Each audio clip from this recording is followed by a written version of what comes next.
So in many ways, today is this video is a continuation from last week's topic. Last week we spoke about the idea of compassion, the idea of listening to people's stories and relating to them and understanding what they went through.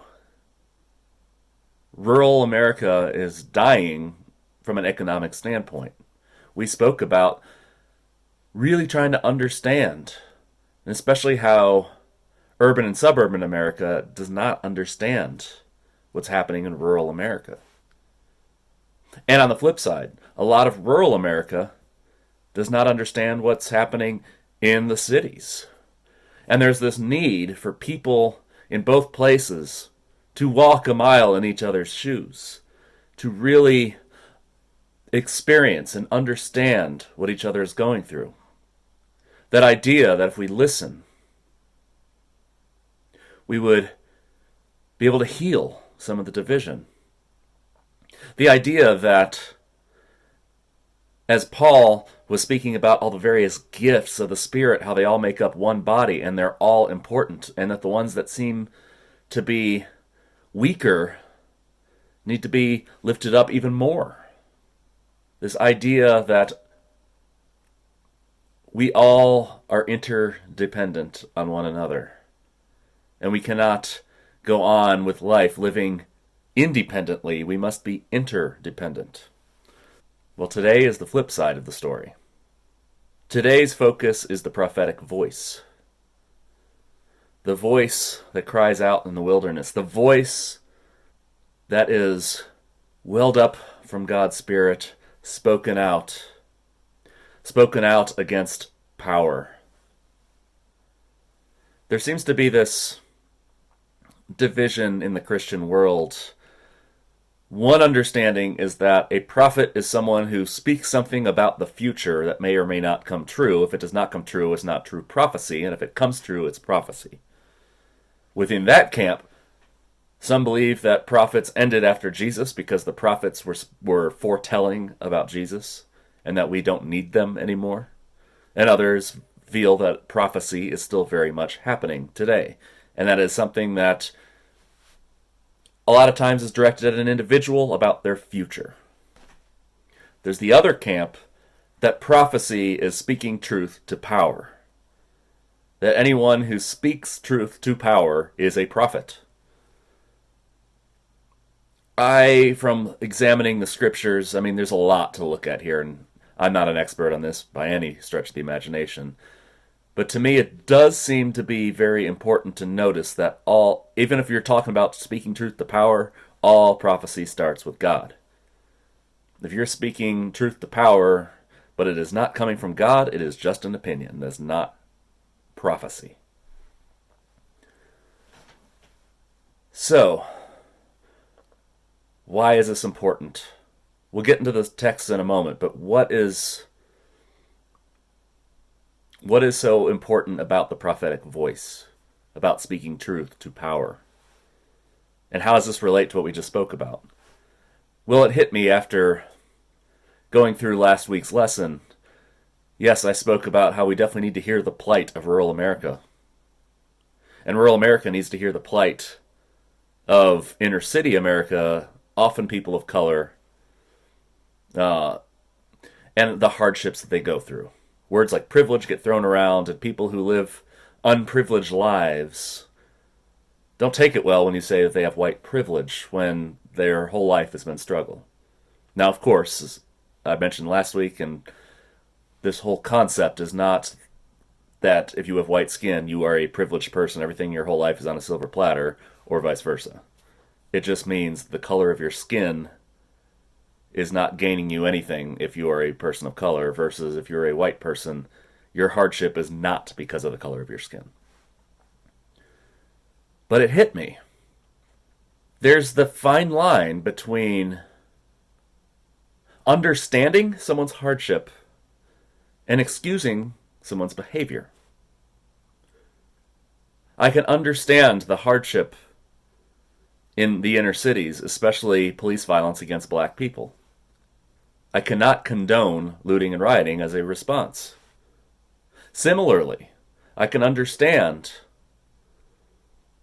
your frustration as a rural white American as your way of life is disappearing, often by economic forces. I cannot condone a retroactive response that uproots all the work we've done toward racial reconciliation. I cannot condone the admiration for a person in power that is antithetical to everything that the gospel teaches. As I spoke about over a year ago, character matters.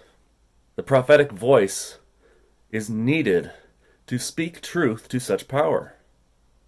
This really started to well up as I was reading an article in this week's edition of the Christian Century, and it's titled White Fear. And it talks about, he starts off with, I'm troubled by the sharp rise of white grievance and resentment in America. It doesn't take much to spot the politicians and pundits who use coded language, dog whistles, and conspiratorial tweets to fuel this resentment. And this got me thinking of Lee Atwater. For those of you who don't know who that is, he was a political consultant. I don't know exactly when he started, but in his 1981 interview, this was one of his famous quotes. He says, you start out in 1954 by saying, N-word, N-word, N-word. That's not what he said. By 1968, you can't say N-word. That hurts you. Backfires. So you say stuff like, forced busing, states' rights, and all that stuff. And you're getting so abstract. Now you're talking about cutting taxes, and all the things you're talking about are totally economic things. And a byproduct of them, blacks get hurt worse than whites. We want to cut this. It's so much more abstract than even the busing thing. And a hell of a lot more abstract than N-word, N-word. End quote. This is still a stark reality in our country. And beyond our country. There's a big upwelling of this sentiment in Europe. And I'm sure elsewhere too. How do we listen and understand people's grievances? Legitimate grievances. And still speak truth to power. It's a tight line. It's a difficult line. And it got me thinking that last week's message, apart from this, could almost sound like anyone can do whatever they want. We just need to understand them because their situations were hard. But that's an incomplete story, and that is a misrepresentation of the gospel. So today's story, we've got 3 different texts that are all intertwined. First, you have Jeremiah. This text was his reluctant beginnings. He didn't want to be called to this difficult task. Because when you're a prophet and you speak about the blessings coming for your nation, you're loved. But when you speak correction to that nation, when you condemn evil behaviors that they do, now you're hated. And the tradition has it that at the end of Jeremiah's life, he was sawn in 2. I understand his reluctance. Speaking truth to power is a scary thing. Jesus, the story last week when he spoke of how everything that he said from Isaiah's prophecy was coming true in his reading. Good news to the poor, release of the prisoners, the year of Jubilee being here, being realized in real time. Today is the following part. He tells the people that prophets are not welcomed in their hometown, and he talked about how often outsiders were the ones that actually heard the prophecy, and the insiders did not, and they tried to push him off a cliff. And we know how Jesus' life on earth ended. And then finally we have Paul, who speaks of all the different gifts, including prophecy, but speaks about how none of them amount to anything without love. We'll come back to that. So as I mentioned, a prophet, when they speak about the blessings, they are loved. When they speak about correction, they are hated. Jesus was welcomed and loved by people when he was healing them, feeding them, and telling them about how God loves them. But as soon as he started welcoming the outsiders, or was criticizing their practice of religion, not Judaism, just their practice of it, and challenged their beliefs in authority, well, then they hated Jesus, and they called out, "Crucify him." Some interesting things to note about prophets and people in this role. T. Denise Anderson from the Presbyterian Church USA points this out, that we often love to associate prestige with power, and these prophets are often people of no prestige. Their only prestige is that God called them, which honestly, that's the biggest one you can think of. But to the outside world, they're nobodies. The hearers of Jesus were struggling with the message that came from the son of a carpenter, their local son. Well, who's this guy? How does he know these things? Yeah, this is impressive speech, but he's not an expert. He's Joshua, Joe's son. And yeah, Jesus is the same name as Joshua in Hebrew. Another interesting observation came from Episcopal priest Father Martin L. Smith, and he points out how the people who are the prophets often, their whole understanding of the world is on the outside of society. He quotes the poet Charles Péguy, and Péguy says this: "As for what you call experience, your experience, I call waste, diminution, decrease, the loss of hope." And what Father Smith is referring to here is the fact that so often we look to authority from people who have experience, but oftentimes experience comes with a certain amount of jadedness. I remember when I was younger, I would write these blogs, and people would be moved by them, but people of my parents' generation would read them and go, "Wow, this guy's naive. That's not how the world works." And I remember back then, I'm like, I'd rather be young and idealistic than old and jaded. Well, guess what? I'm now jaded in many ways. My experience has led me to be so. And I need to remember to keep my awareness open to God's work, because God works beyond our jadedness. Our experience can often hold back what children know is possible. That's one of the reasons that we are instructed by Jesus to accept the gospel from a child's mindset, to be like children. I think the important thing to really wrestle with as we listen to both Anderson's advice and Smith's advice is that, yes, these prophets were your average Joshua, not someone in an ivory tower, and that they don't let experience lead them to a jaded worldview.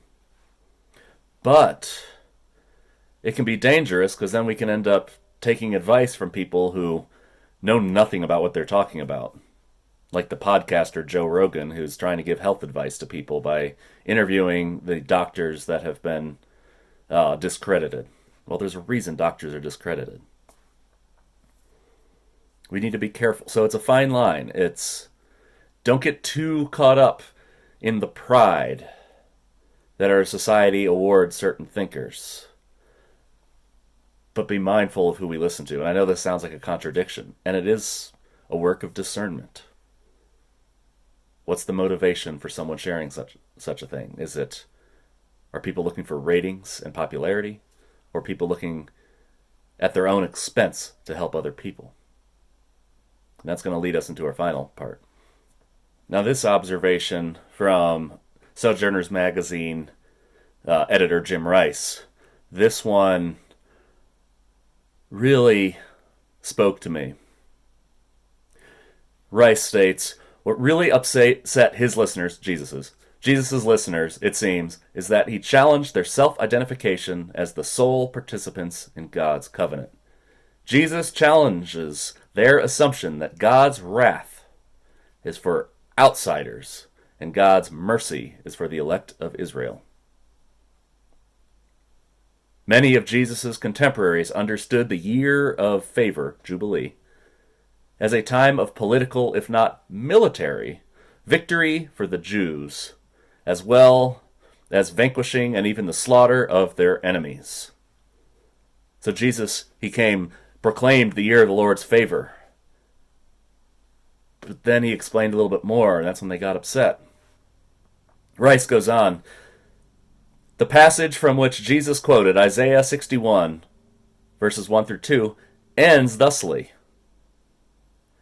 He has sent me to proclaim the year of the Lord's favor and the day of vengeance of our God. Now, the day of vengeance was a prominent theme in contemporary commentaries on Isaiah's passage, contemporary to Jesus' time.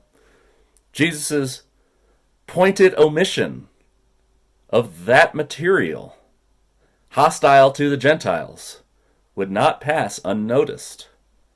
He underscores this theme with his stories of Elijah and Elisha, who brought relief to foreigners, even while many suffered in Israel. The Israelites didn't like this. They had a special place. They were the elect. And they got comfortable in that place. But this Jesus guy was talking about how the foreigners were the ones who actually took in the message of these prophets. They didn't like this. Rice goes on to say, while Jesus is redefining who is the elect, he is not throwing out God's covenant with Israel, and that's very important, as evidenced by his honoring of the Sabbath, the Scriptures, and the synagogue, but rather proclaiming that God's love has no boundaries. That's not a very popular message among those found in every time and place, with a clear sense of who are the insiders and who are the outsiders. So looking at our full topic, we've been talking about understanding people in the inner cities, understanding people in rural America. How often do we hear in America the refrain that we are the greatest country on earth? And when someone questions that, how does that make people who loudly proclaim they're patriots feel? They don't like that. Just like these Israelites didn't like their status as the one and only elect, our one and only greatness in the world. This is something we need to check with ourselves. In every sense.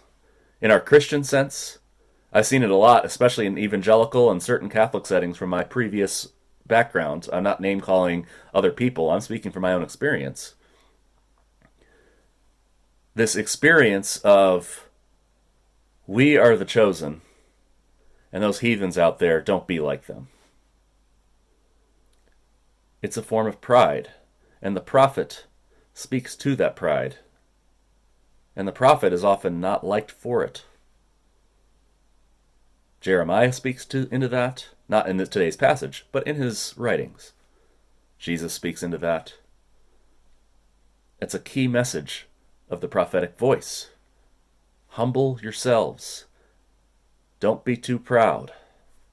Humble yourselves and listen to others' stories. Humble yourselves and realize that your greatness isn't as great as you think. So finally, how do we wrestle with the fact that last week I'm speaking of really listening to people and understanding their stories, understanding their hardship. How do we wrestle with understanding and speaking truth to power? And that's where Paul comes in. Love. If you speak truth to power without love, you've lost your listeners. And it's probably more rooted in pride. And it's probably not coming from the Spirit of God. Now, love does not always mean accepting and condoning. It does mean compassionate listening. It does mean understanding. Paul describes what love looks like.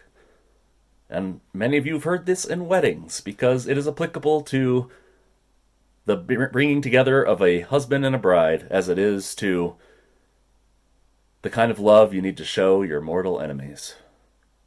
Love is patient. Love is kind. Love is not envious, nor boastful, nor arrogant.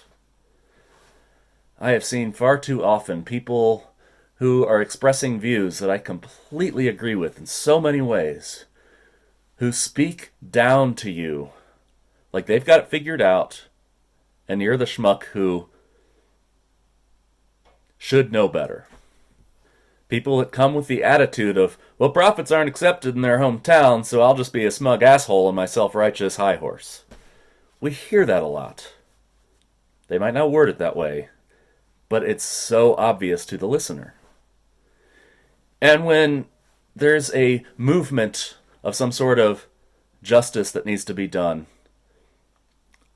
I see the world in three groups. You've got the group that's on board, they're ready to do the work. You've got the group on the complete opposite side that they are digging in their heels and they are not going to do it. But there's this group in between. These are your potential allies. These are the people you can influence.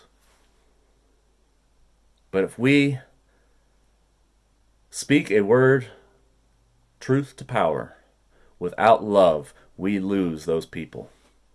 And the movement does not happen. This has been a major issue in the progressive movement in the United States, especially when it comes to racial understanding. When you preach with a hard heart, when you preach without love, when you share in a way that is not patient, that is not kind,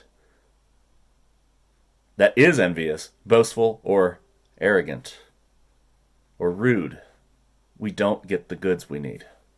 We don't get the progress. Paul goes to say that love is not rude. It does not insist on its own way. It is not irritable. It is not resentful. It does not rejoice in wrongdoing. It rejoices in the truth. It rejoices in the truth, but in a non-arrogant way, and it does not insist on its own way. Sometimes there are other ways to get to the same place. Love is the key.